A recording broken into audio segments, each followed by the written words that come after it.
If you're wondering which budget dash cam are worth your money, stick around. After we run through each product, I'll give you my personal take. Would I buy it or would I skip it? No fluff, just my honest opinion. Let's get into it. Vantru N4. This 3-camera beast records in 4K from the front, while the cabin and rear cameras capture everything at 1080p, making it perfect for rideshare drivers who want to document every awkward passenger conversation. The downside is you're paying premium prices for a dash cam that doesn't even include built-in GPS or Wi-Fi, which is like buying a smartphone that can't make calls.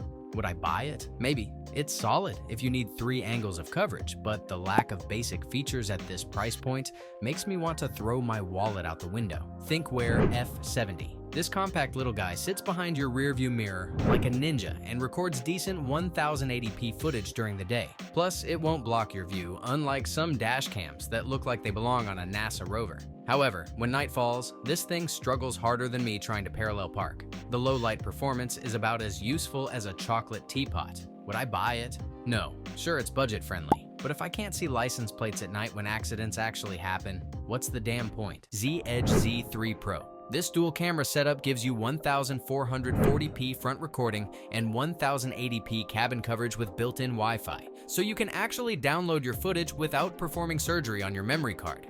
The front camera delivers solid 2K quality, while the interior camera has infrared lights for night vision, though having a camera constantly watching you inside the car feels like having a judgmental passenger who never shuts up. Would I buy it? Yes. At this price point, getting both front and interior cameras with Wi-Fi connectivity is like finding a unicorn that actually exists. Nextbase 222. This little budget warrior delivers surprisingly good 1080p footage and has one of the slickest magnetic mounting systems I've ever used. It clicks on and off easier than my patience during rush hour traffic. The catch is there's no GPS tracking, and the night performance can be sketchy. Plus, you need to buy a separate hardwire kit if you want proper parking mode, because apparently basic features cost extra. Would I buy it? Maybe. It's a solid starter dash cam that won't break the bank, but the lack of GPS means you can't prove where your road rage incident actually happened. Sony A800S. This dual camera powerhouse shoots 4K up front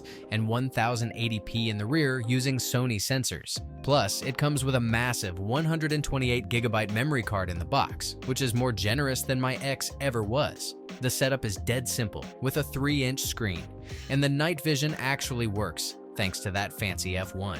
8 aperture. Though running cables for the rear camera will test your patience, more than assembling IKEA furniture. Would I buy it? Yes. Getting 4K front and rear coverage with everything included at this price is like winning the Dashcam lottery without buying a ticket. Vantru A3292CH. This thing shoots 4K at 60 frames per second, which is basically overkill for watching Karen cut you off in traffic. But the $469 price tag will make your wallet cry harder than when you got rear-ended. The Sony Starvis 2 sensor makes night footage so crisp you can practically count the regret in drunk drivers' eyes, though you'll need to sell a kidney to afford the optional 4TB solid-state drive storage. Would I buy it? Maybe. It's like buying a Ferrari to drive to Walmart. Technically amazing, but your budget will hate you more than your ex. Nextbase Pico. This tiny bastard is so small it makes other dash cams look like they're compensating for something, and the 1080p footage is decent enough to catch license plates of idiots who can't drive. The catch is, you need their app and a subscription to unlock the good stuff, because apparently even dash cams have gone full corporate greed mode like your favorite streaming service. Would I buy it? Yes. It's cheap, simple, and won't make you question your life choices like that expensive coffee habit. Nextbase 320XR. This dual channel setup records front and rear at 1080p and 30 frames per second,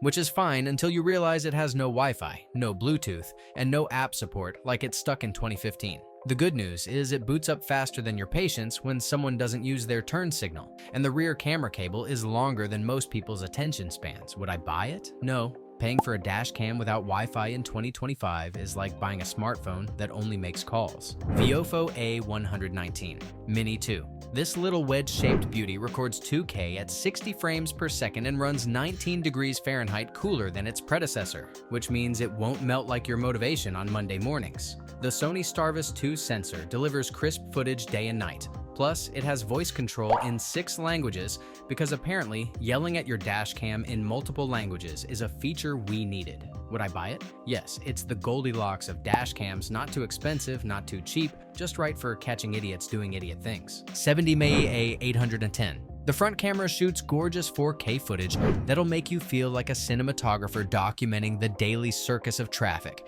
But the rear camera's 1080p quality is more disappointing than finding out your favorite restaurant closed. At $179 for a dual-channel setup, it's cheaper than therapy for road rage, though the rear footage needs more processing than an Instagram influencer's selfies. Would I buy it? Maybe. The front camera is fantastic, but the rear camera quality is like that friend who looks great from the front, but questionable from behind. Vantru S1 Pro. This chunky boy records in 4K when flying solo, but drops to 1080p when you connect the rear camera, which is like buying a sports car that only goes fast when nobody's watching. The build quality feels more solid than my last relationship, but the bulky design makes it stick out like a sore thumb on your windshield. And good luck reading that orange menu display without craning your neck like a confused giraffe. Would I buy it? Maybe. It's decent for the price at $179, but lacks the fancy features that would make it actually competitive. Red Tiger F7 This budget beast gives you 4K front and 1080p rear recording for just $90, which is cheaper than most people's weekly coffee addiction. Plus, it comes with a 32GB memory card, so you don't have to hunt for one like it's a rare Pokemon. The night vision claims to be superior with its f1.5 aperture, but let's be real. Most budget dash cams at night perform about as well as a potato with a lens taped to it. Would I buy it? Yes. At $90 with everything included, it's basically the McDonald's value meal of dash cams, but actually fills you up. Sony A800S. This little guy rocks 1944p resolution, which sounds impressive until you realize it's basically 2.7K trying to sound fancy, like calling yourself a social media influencer when you have 12 followers. The Night Owl Vision technology promises clearer night footage, and the app control lets you manage everything from your phone, but the rear camera is sold separately because apparently complete packages are so last century. Would I buy it? Maybe. The tech sounds solid, but having to buy the rear camera separately feels like buying a car and then finding out the wheels cost extra. Nexr Beam. This minimalist cube records 1080p and automatically uploads to free cloud storage, which is great until you realize it's basically turning your phone into a battery-draining vampire that sucks power faster than a teenager with a credit card. The daytime footage is crisp and clear, but night recording is about as useful as a chocolate teapot, struggling with headlight glare worse than me trying to read without my glasses. Would I buy it? No. The cloud features are cool, but the phone dependency and mediocre night performance make it more annoying than helpful. Rove R24K Dual. This complete package comes with everything you need, including a 128GB card for $150, making it the overachiever of the group that actually does its homework and brings extra credit. The 4K front camera with Sony Starvis sensor delivers solid footage, but the captures are described as strictly average, which is basically the participation trophy of dashcam performance.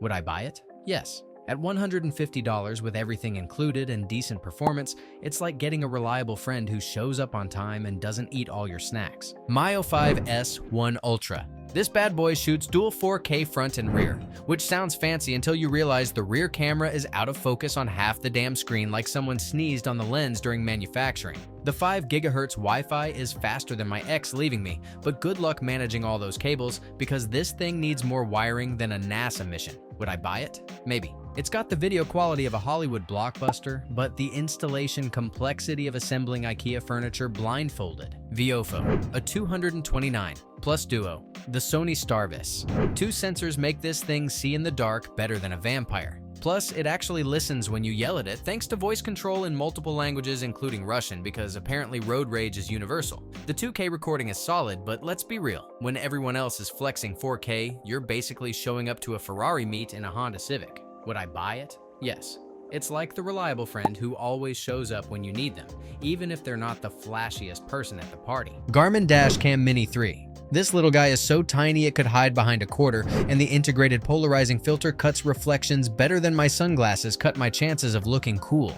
The problem is it's basically the same as the 3-year-old Mini 2 but costs $30 more, which is like paying extra for a reheated pizza. Would I buy it? No. Why pay premium prices for yesterday's tech when you can get the older model for under $100 and spend the savings on actual food? Garmin Dash Cam 47. This thing has more driver assistance alerts than a helicopter parent, constantly beeping about lane departure and following distance like it's training you for your driving test all over again. The 1080p Full HD with HDR is decent enough to catch license plates, but that 140-degree lens is narrower than my patience when stuck in traffic. Would I buy it? Maybe. It's reliable as a Swiss watch, but those safety alerts will drive you crazier than a car alarm at 3 a.m. Vantru E1 Pro. For under $150, this tiny beast delivers 4K recording and a 158-degree field of view that's wider than my mouth when I saw the price tag. The 1.54-inch screen is smaller than a postage stamp though, so reviewing footage feels like trying to watch Netflix on a calculator. Would I buy it? Yes.